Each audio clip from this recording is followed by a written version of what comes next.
Pharma వస్తే మీకు ఉద్యోగాలు ఇస్తాం అవి ఇస్తామని మభ్య పెడుతుండు.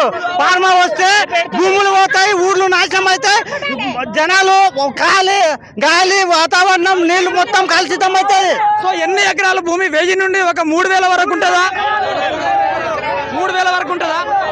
అందరు గిరిజనులే. ఎలక్షన్ ముందు రేవంత్ రెడ్డి ఏమని చెప్పిండో, ఇప్పుడు గతం అంటే ఎలక్షన్ ముందు ఏమని చెప్పిండో, తర్వాత గద్దె ఎక్కిన తర్వాత ఏమని చెప్తా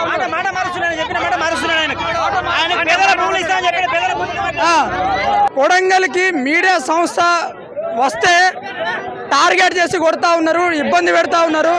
నిజంగా ఒక్క మీడియా కూడా ఇక్కడ రాలేదు. వాస్తవానికి ఇది నిజమా?